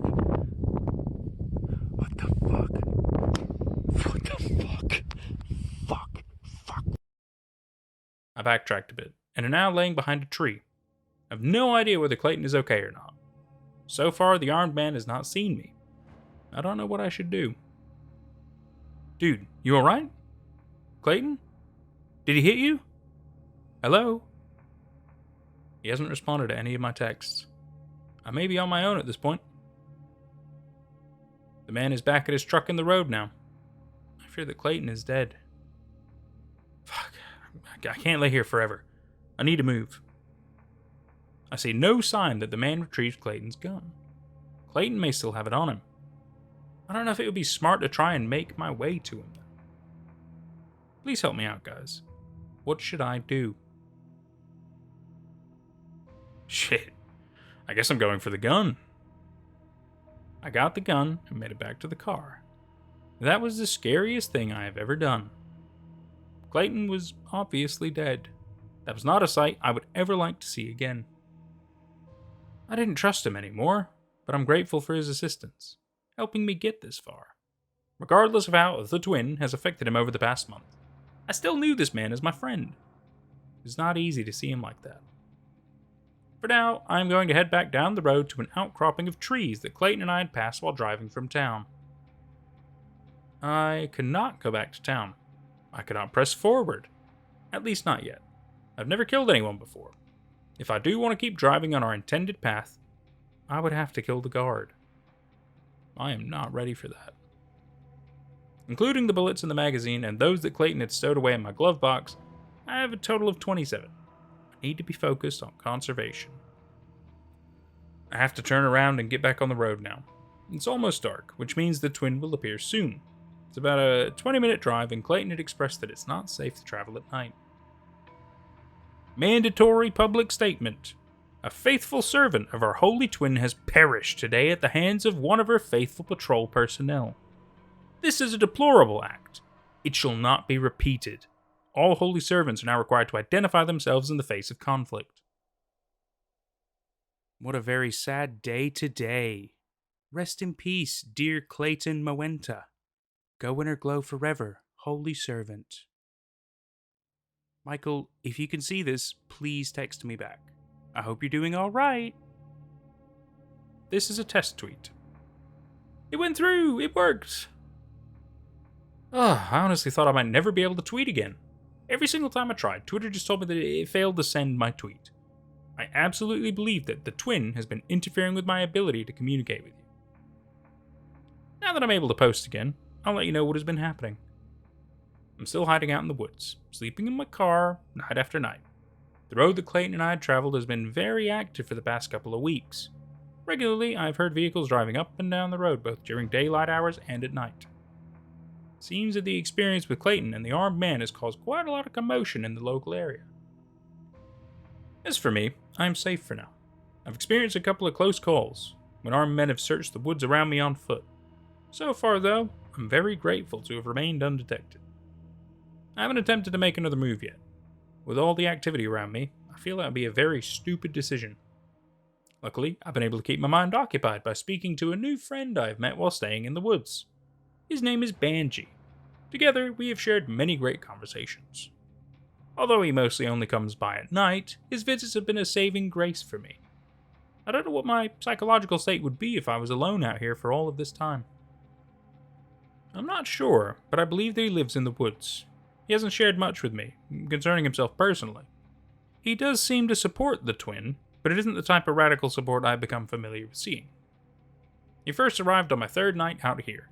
Resting in the driver's seat of my car, I noticed some shrubs violently shaking about 20 feet in front of me, as if someone was crawling through them. Seeing as how this was just 3 nights after Clayton was killed and things were still very lively around me, I was alarmed. I absolutely believed that I was moments from being captured. I sat and watched intently. The shuffling stopped. I was not about to remove my eyes from this bush. A very odd feeling came over me. I knew that I had a gun, and that the gun could potentially save me in this moment. In this very moment, that is.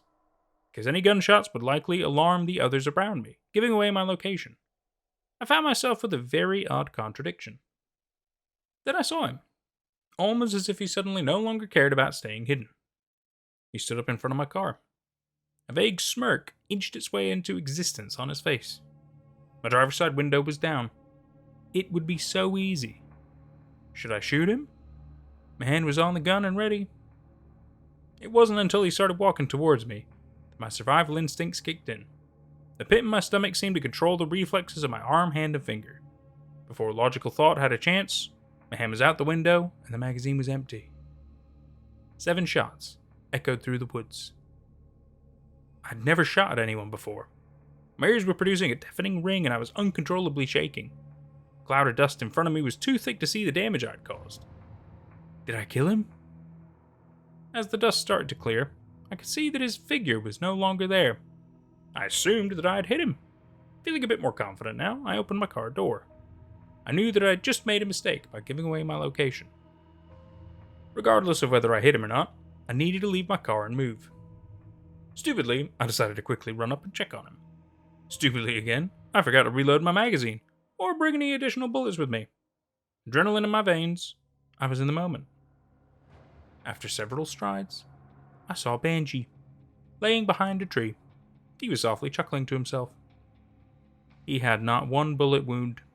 Of course, I missed. Sitting up now, I will never forget what he said to me. Are you done? Stupid motherfucker. Reminding me of something I already knew to be true, he explained that they will be coming to find me now and that I needed to follow him immediately. Without much time for thought, I did. I sprinted behind him, trying to keep the pace. We traveled about 50 yards until we reached our destination. A tree. This tree, unlike many of the others, looked rather easy to climb. I already knew what the plan was. We both started to climb. This is when the armed men first searched through the woods that I thought was my safe haven. We watched them from about 20 feet high. All the while I was a nervous wreck, afraid that they'd discover my car. My only shelter out here. My only means to escape when the time comes. They combed through the trees and the bushes for nearly an hour, mostly on the opposite side of the woods from where I'd been staying. There were 7 of them. They never thought to look up. They never saw us. They never discovered my car. Thank God. After they had left, Benji and I climbed down and returned to soil. As we walked back to the car, he repeated a mixed lecture consisting of both obvious warnings towards making loud noises and a comforting reassurance that he wants to help me. Needless to say, after this experience, I have grown to trust Benji. I believe that he saved my life that night. Despite the terrible first impression I displayed, he still consistently reminds me that he's here to help. For that, I am thankful. I am also thankful that I can now talk to you again. I've truly missed this. As always, thank you all for the support you have shown through all of this. I still have little information concerning the twin. I still don't know much. I really don't at all. Through all of this, I've been finding the value that comes with taking life one day at a time. I still miss London dearly. I do believe, though, that I will see her again. I cannot explain why. However, I'm starting to think that maybe the twin isn't to blame for all of this. Maybe instead, as usual, it's the actions of people that are to blame. That is all for now. I'm going to try and respond to some of your tweets this evening, after Benji leaves. What are the names of the US states in your map? I was able to have an interview with FD_hey folks while in the motel room when Clayton and I were on the run. This should address your question. What about food? Do you have enough? Yes, I've been able to drive into Haendale a few times for supplies. It's a much smaller town and it doesn't seem to have a very heavy presence of armed guards. I hope that continues to work well for me. Have you forgiven Sammy after what she has done? No, I have not. I don't know if I ever will. Can you read replies when you can't post? While I was unable to tweet, I was also unable to do anything that would require data. Everything looked fine. My phone displayed that I had service, but nothing worked. The way you say things is weird. You say them as if it were a novel, telling a horror story with very clear descriptions. I know it's a story, but at least make it sound like you were actually there. I'm sorry that you don't appreciate my writing style. I feel that proper documentation is best. Can the twin communicate to people? And if so, can the twin see from above and tell people where to go? I'm not sure. I haven't seen any evidence of anyone communicating directly with the twin. I will say, though, people have certainly not acted like themselves lately. However, people do change naturally. Well, you won't talk to me, but I'm happy you're safe, Michael. I am most happy to see that you're starting to have a deeper faith in the twin, babe. I love you. Hello. Just so you all know, I am still alright. My phone has been working all week and I've been able to communicate with you. I just have been advised not to. Benji doesn't think it's sensible for me to speak about the twin with you, while being so ignorant of it. Don't worry, Benji knows so much about the twin. He promises to educate me on her well. That way, I'm able to address the details fluently. He also promises me that he knows exactly how I can get London back. He will share those details with me when I'm ready. I truly believe that he is the answer to everything. It has been months since I felt as good as I do in this moment. Benji and I have shared so many great moments this week. He has visited every night. We've had a lot of deep and enlightening conversations about long-lost lovers, reality, perception, and the human species' impact on Mother Nature, just to name a few. He is very intelligent. He's witty. He's downright hilarious. He can do the best impressions. He does one of Arnold Schwarzenegger that is spot on. He can even do women's voices, like Sammy, for instance. He has her voice down. We've made fun of her so much this week. Weirdly, making fun of her with Benji has been quite therapeutic for me. I suppose humor is one of the best ways to cope with fucked up situations. Overall, I've enjoyed my experience out here with him. Again, I cannot thank you enough for the support, suggestions, and love you have shown me during this very confusing time in my life. I will continue to keep you updated as I can. I'm safe for now, and for now, I'm also happy. You all think you know me, but you don't. I love Michael. I'm just required to wait to demonstrate it until he comes to his senses. Like I told him, he will come around. I know it. I need your help. Sammy just texted me. Michael? Yes? Twitter's been silent. You ready to come home yet? No, Sammy. Okay. I understand, babe, but I'm really starting to crave you. I want to have sex. Plus, we have been assigned an erotic witness, so we can now. OMG, Michael, when I read your Twitter yesterday, I was full of joy. I've realized the error of my ways. Can I come visit you for a few nights? She wants to come see me. Benji hasn't shown up yet. I don't know what he'll say, but what do you think? Should I let her come visit? Should I trust her? Thank you for your opinions. Benji just got here. I'm gonna see what he thinks too. Don't worry, Sammy is not going to be visiting me. I don't think it'd be a good idea, and Benji says he thinks it should remain only him and I out here for now. I'm so excited. Benji shared more details with me last night. He told me how I can learn his insight about getting London back. He's given me permission to document those details here. So last night, Benji brought me some supplies when he came. He brought a notebook and a lantern. I'm very grateful for the lantern, as I'll be able to use it for a nightly light source instead of my car's headlights. Originally, I thought that lighting a fire would work, but Benji advised against it. He said that the armed men would likely smell the smoke. He definitely has a unique way of analyzing things from all angles. Needless to say, this lantern will be useful. Now, back to the details I spoke of. Benji told me that in addition to him teaching me about the twin verbally, it will be useful for me to transcribe the things he tells me. This is why he brought me the notebook. It's simple, really. As a reward for transcribing his teachings of the twin, when we're finished with the book, he will tell me how to get London back. I'm eternally grateful for Benji's generosity. He truly is a great man. No one else has been this kind to me since the twin first appeared. I will continue to keep you updated on the progress of our book. I feel that it won't be long until I am with my daughter again. After reading through your responses, I am aware that a lot of you have been concerned about me and my trust towards Benji. Do not worry, I'm in good company. No, I'm ready. So tell me, why shouldn't a blonde be a faithful servant to the twin? Why? Why?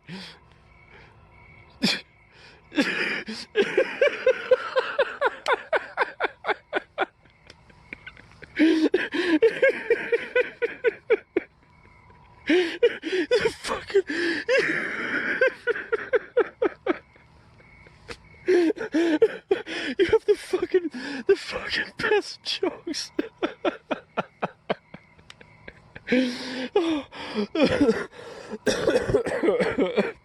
Oh my god.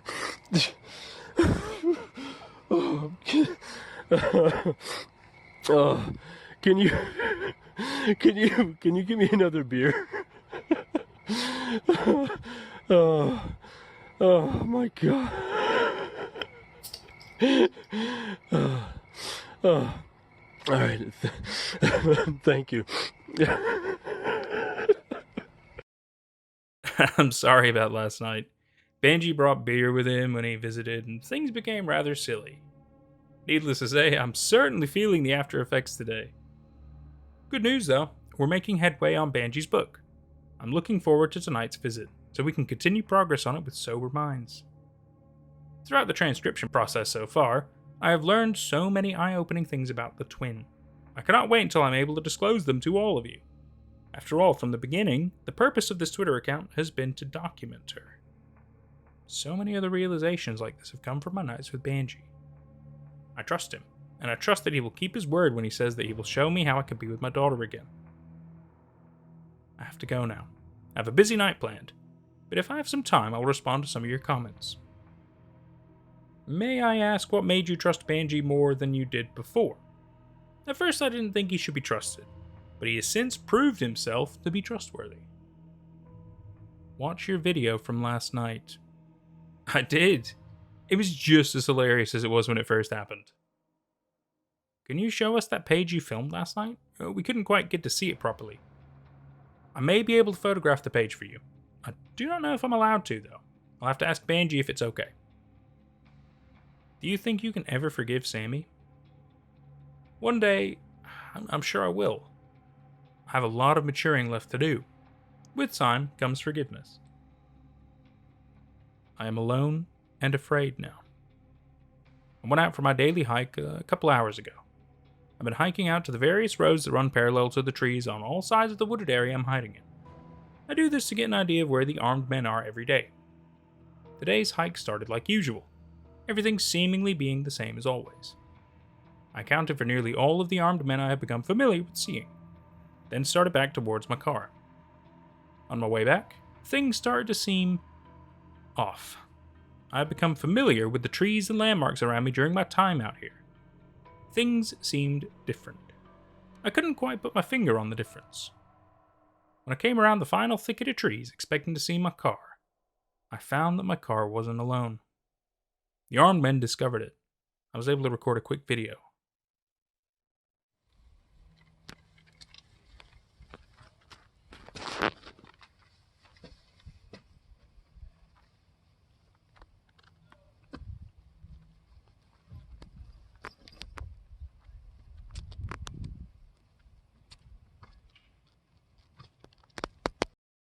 After I recorded the video, I ran back to a portion of the woods that is more dense. I've been here since. I could still see them. They are no longer going through my car. They're just standing around now. I suspect waiting for me to return. I don't know what to do. I am so scared. I hope that they aren't still there when Benji returns tonight. Okay, as far as I can tell, the men left about 10 minutes ago. There were 3 of them. They completely tore everything apart. I feel like I need to go and investigate. Is it safe though? What do you guys think I should do? I'm leaving for the car now. Shit. There's a problem. I've searched everywhere. My gun, car keys, and Benji's book are all gone. I'm lost. I don't know what to do now.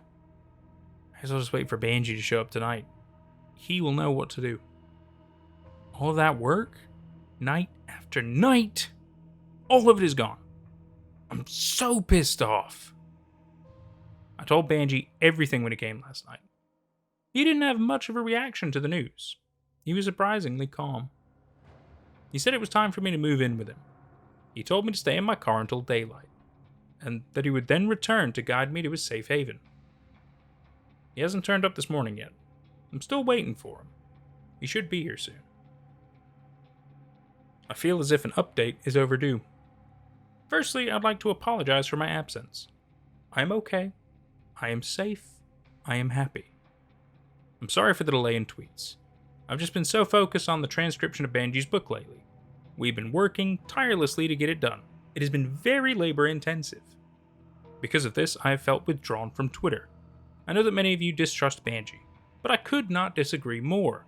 It has been difficult for me to frequent Twitter and read your comments about him while at the same time being so close to him. I truly appreciate your concern, but the conflicting philosophies between you and I have been difficult to let coexist in my mind. I have a profound love for Benji. I believe his wisdom. I believe I can trust him. I believe this book is the key to being reunited with my daughter. I hope that makes sense. It's nothing personal. I've spent a great amount of time in contemplation about how to express my feelings concerning all of this. Now, about my current situation. After my car was discovered by the armed men, I waited for Benji to return through the night and into the next morning. He returned just as he had promised. We left shortly after. Benji insisted that it was no longer safe where I had been staying. After hours of hiking, we arrived at Benji's safe haven. He has been living in an abandoned mine under the wooded area. It is safe here. He's done a wonderful job making the space livable. But most importantly, we are now able to work on his book during the day too, and not only at night. During our hike, I was very afraid that he would be upset that I had lost our book. In true Benji form, though, once we arrived at his mine, he notified me that he had actually made it to my car before the armed men. I found our book, my keys, and my gun waiting safely on a table during my initial tour of his mine. He is so fucking wise. Almost as if he knows what will happen before it does. Nonetheless, this is where we have been living for the past couple of weeks. It has been a very nice place to stay. I will continue to update you on anything new. Like I previously wrote, though, I have exclusively been focused on transcribing Benji's book. Conforming Part 3 of 8. She is among the great, yet wondrous for those whom do conform. She will lead to peace in her glow. For those whom demonstrate immunity, she will confront with love firstly. She will confront with education disclosed by her faithful servants secondly. She will confront with her behavior projects thirdly. Finally, if her willed after subject evades to conform still, banishment to the stars will be worthy punishment. Immunity to conform is possible. Immunity to punishment is impossible. This is in fact enforced by the regulators. Fact is truth. Fact is unchanging. Fact is prophecy and policy. Her words are now implacable and awaiting enforcement. All will know of her, but few will know her. I almost forgot. Many of you have been asking for a clear picture of the page from Benji's book in a previous video of mine. He has reluctantly given me permission to share this page with you. I'm not sure what much of the content within this book means yet, but here it is. Michael, you're back! Yay! Since you won't talk to me, I guess I should just tweet and hope you see. I think the work you're doing is amazing, babe. When you can, please text me back. All of the work we've been putting into Benji's book is starting to pay off. Today, Benji told me that my assignment is almost concluded. I had to share this with you because I'm so excited. I'll see London very soon. It has taken so long and been so much effort. I'm ecstatic right now. Thank you all for the support you have shown. I still have a lot to deal with, but right now, an actual victory will be very nice. This morning, Benji told me that my work is finished for now. Our book still isn't done, but he doesn't need my help with it anymore. He says that I'm going to find out how to see my daughter again today. I'm completely overjoyed. Daddy's going to see you soon, baby girl. Michael, London is home, babe. She's back. I just found her in the backyard. Come home now, please. Really? Okay. I'm leaving in a few minutes. I'll be home tonight. Sammy just texted me. Benji came through on his promise. I'm leaving Benji's mind now. He gave me permission to return to my family. I'll keep you updated. I have a long trip home. Finally, I made it back to my car. I got turned around a couple of times, but managed to find my way. There's about 3 hours of road between here and my house. My plan is to stop for gas in Shaxton, then drive straight through without stopping again.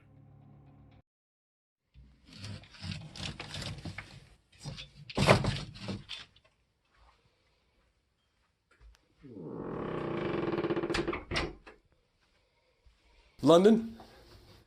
I'm home. Hello? Sammy?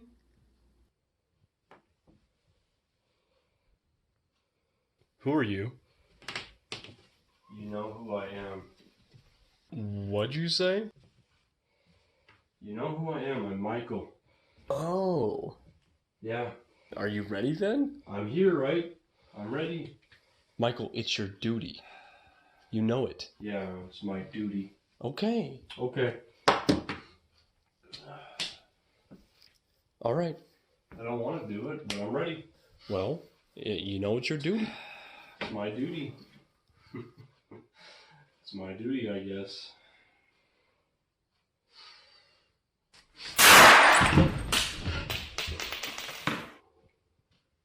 Thank you for your sacrifice.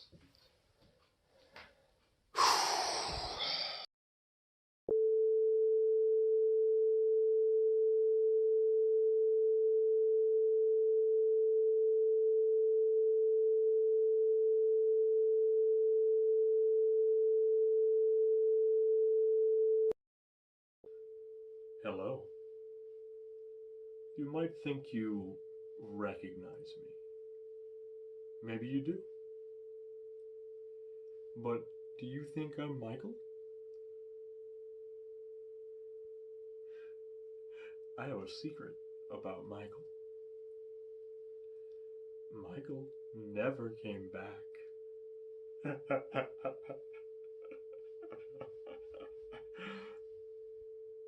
I am not him. I am not him. Figuratively speaking, though, we could all learn something from Michael.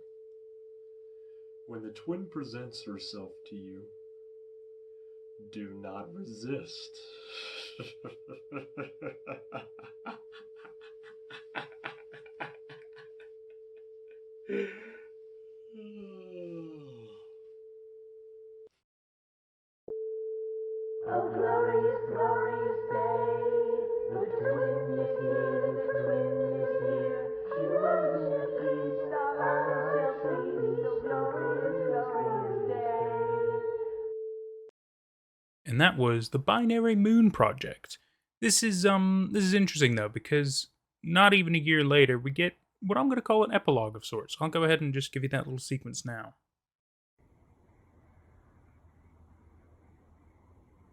Oh, glorious, glorious day. The twin is here. The twin is here. She rose in the east.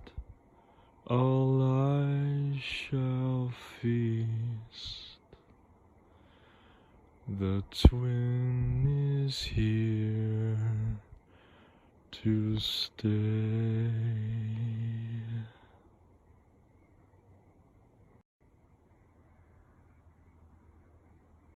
7/22/19. Entry number 72228190000. Version B. Transcript excerpt disclosure number 1. No, I don't agree. I don't agree. You look, listen to me. We live in an evil world. I mean, you know this, right? Hate, greed, murder, lust. I mean, fuck. It disgusts me to my fucking core. We are only but a cancer here, infecting her like the black rot that we truly are.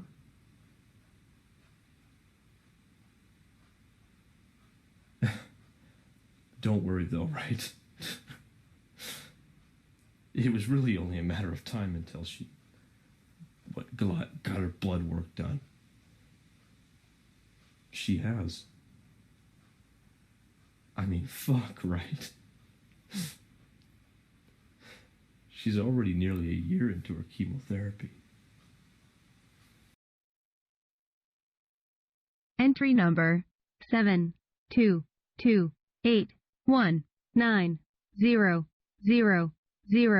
Version B. Entry number 722719001. Version B. Transcript excerpt disclosure number 2.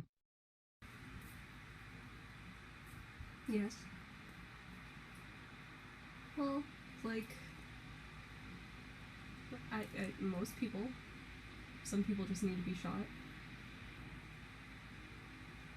because they don't belong in society. There are some people that deserve to be shot. People that commit severe offenses need to be deleted from the world.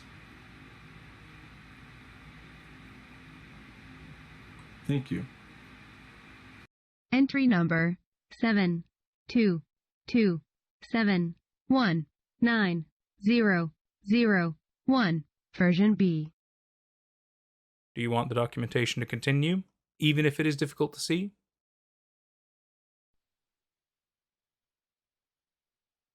Entry number 722619002. Version C. Transcript excerpt disclosure number 3. People are mostly good. Would you agree? Uh-huh. But these people are really bad. What do they tell you about these bad people in school? We don't do that. And to be a good person, what do you have to do? Listen to her. If you don't, you're bad. Very good. Thank you, London. Entry number 722619002. Version C. Some creators say it too soon, some say it too early. I don't know where I lie here, but I'm choosing to say it now. The end.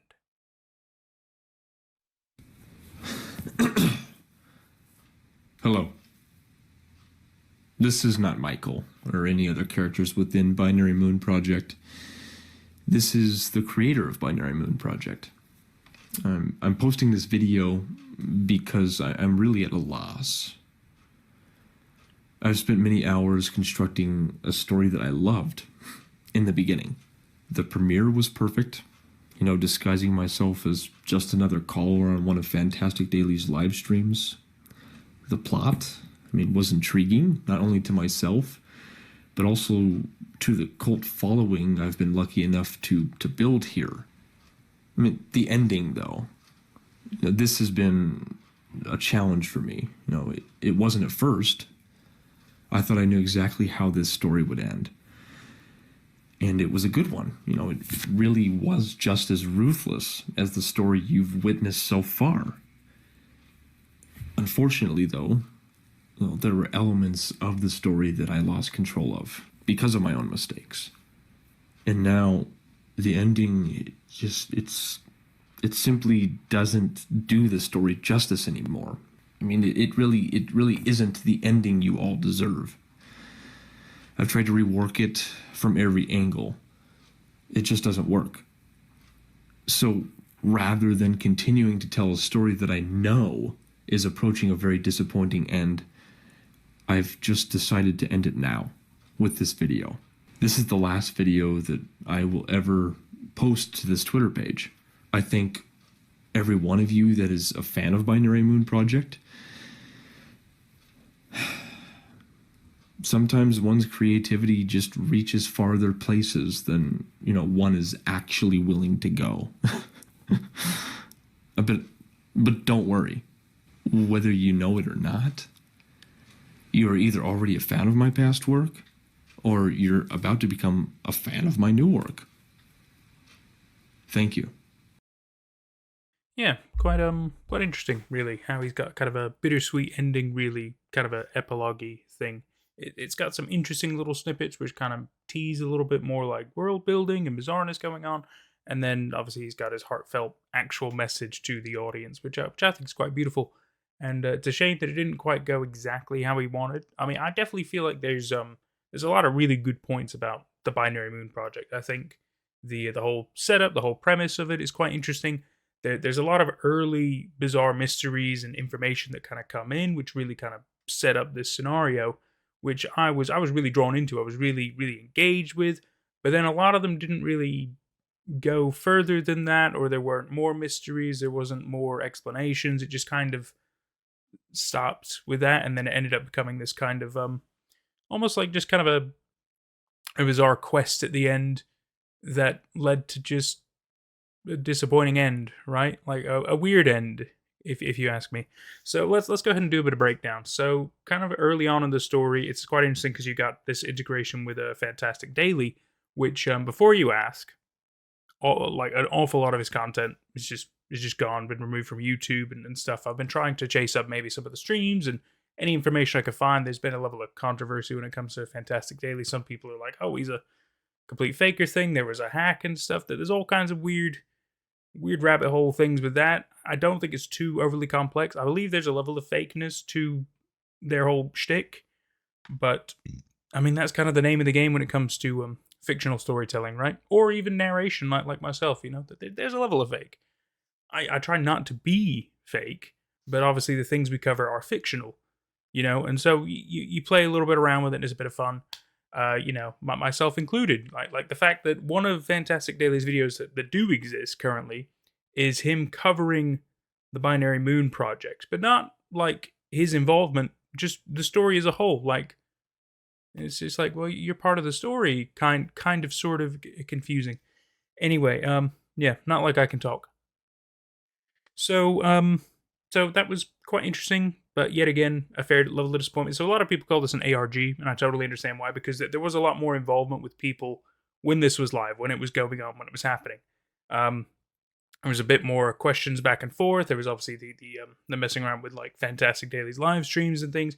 There was things that you could see. There were more things that we don't have access to anymore, which is a shame.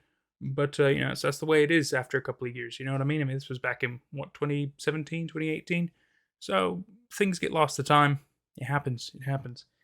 Anyway, so that was interesting. I think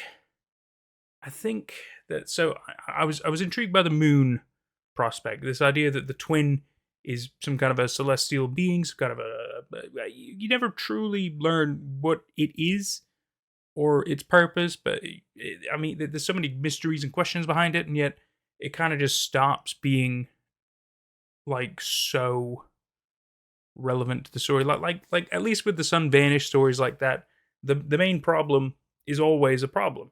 And yet, kind of halfway through the Binary Moon Project, even though the twin is still mentioned and still revered and everything like that, you don't really see any sequences involving the moon anymore. You don't really Like, what was up with the peeling? That just kind of went away. There's all these weird little snippets of story that kind of just stop, or just no longer exist, no longer relevant.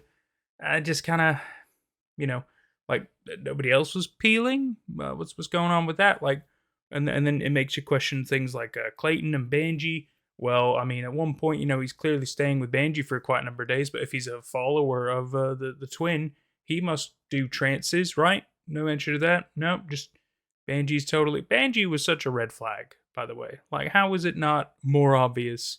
The fact that the two people he confides and trusts in, Clayton and Benji, are both followers of the twin, and yet he still chooses. It's a weird kind of, the fact you continue to trust him and things. It's like, well, clearly he's not capable of doing things on his own, apparently. So he has to rely on others. Now, I get that. You've only got so many skills and tools at your disposal to kind of deal with the crazy situation going on, and then inevitably he conforms, not even being aware that he's becoming brainwashed, but he's still not really truly giving into the whole twin thing. But clearly, it's affecting him enough that he's not he's completely bypassing these red flags of anything related to people of the twin, right? And then at the end sequence, he just like kills himself. But who was? I don't know. It's strange, isn't it? Who was the one filming him? Because I thought that was Michael, but then Michael was at the table. Is the twin able to clone people? That's another question. There's so many questions, and sadly, there's not really any other answers. And maybe I just haven't looked hard enough. I've done the best I could, but a lot of this information isn't really out there anymore. And then when you've got like Sammy's Twitter account and Clayton's Twitter account, Clayton's only done 2 posts. He's got a couple of replies as well, but mainly to Sammy, nothing engaging with people. So that was just a weird little snippet. Cute, but strange. Sammy had a little bit more engagement with her Twitter. Not massively. They both just kind of stop when they stop. And yeah, I don't know. Also, London gets taken, but then comes back. But obviously, there's no evidence she came back. So this dude is just totally believing, with no evidence whatsoever, that London has been brought back and everything is okay now, and he can go home, and everything's totally going to be fine. Yeah, there's certain things that are just kind of like, you go through all this turmoil, all this madness that you went through. I mean, you almost went to court with your wife and all that. There's so many niggles that are just bizarre, right? But those aside, I still thought the story was quite good. I still enjoyed the story. I thought there was a fair level of information, not a great amount of information. It definitely felt, well, like that one guy said, it definitely feels like a novel. But sadly, this novel doesn't really give you any answers to the mystery. It's just, you're playing along.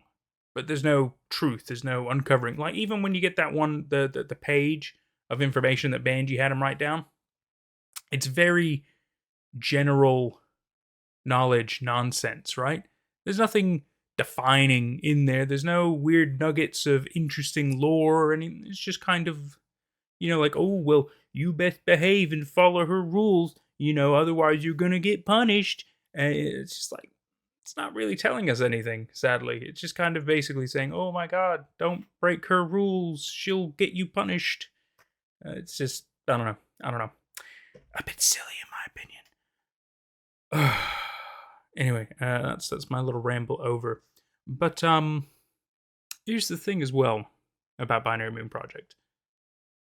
I'm still intrigued, and I hope you are too.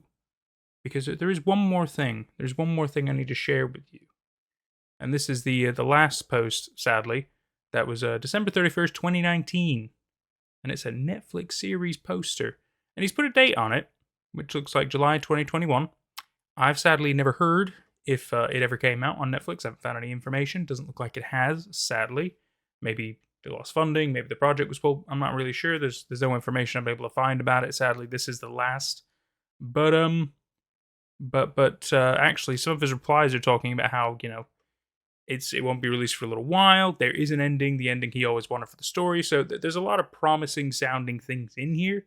And I do hope, whether it ends up on Netflix or maybe on some other kind of a platform, even YouTube or something like that, that we get more of the story. Because quite frankly, I would like more of the story. I would like to understand a bit more about what's going on. You know, is it a spacecraft of some kind? I mean, clearly massive, like a Death Star type of thing. Is it aliens? Is it a celestial body that maybe it has some powers of manipulation, kind of like we've seen in a variety of analog horrors and stuff? I don't know, but I would be really interested to see more. But yet again, it'd be good to see not just like, because it's quite obvious there's a level of culty brainwashing going on with the people, and I get that. That's cool. We've seen a fair bit of that, and I'm cool with seeing a bit more of that. Maybe a bit more structure to it. Maybe more proper worshipping or something like that. But we do need a little bit more. Maybe like you think something like this is pretty obvious, right? You think maybe NASA or some other kind of like scientists or governments are like spying on this thing. Maybe they're looking at it through a telescope. They're trying to understand more about it. Maybe they send a rocket up to it. There's certain things that just, yeah, that feel left. They just feel like they haven't fully been explored. You know, and I get it. You can only tell so much in a story, especially with limited resources. I'm not complaining about that. I would just hope. I'm just interested to see if there is going to be more, what will be in store. Because clearly we've seen the end of Michael's story. That's quite obvious. That's been done. Or is it? Was that actually Michael? Was it a clone of Michael? We still don't know. And I'm so curious. So, oh God, I've forgotten his name already. This is embarrassing. I didn't really have his name here. Anyway. So, dear creator of the Binary Moon Project, if for some crazy reason you're watching this and listening and you made it all this way, reach out, get in contact with me. I'm really curious. I'm really curious to be able to talk to you. Maybe we'll do an interview. Maybe we'll have a little powwow about the project and your ideas and your thoughts, or maybe some other work that you're working on. I'd really like to know so I can share it with everybody. I think it'd be really, really cool, and you deserve as much attention as possible. Thank you so much for taking us on a very interesting journey, and I'm excited to see what else you have in store. You can tell a great story. I do feel like you're missing a bit of information, details and stuff, context. But besides that, storytelling-wise, I feel like you're able to get a good level of pacing. You got some good ideas. Just need a little bit more solidifying. But let us know what's coming. We'd be really excited to find out. This has been Nate at Night. I have really enjoyed sharing another Twitter story with you, and I sure hope you've had fun too. We'll see you for whatever's next. Take care. Thank you so much to my YouTube members and Patreon members for all the love and support. It's thanks to people like you that we can keep growing.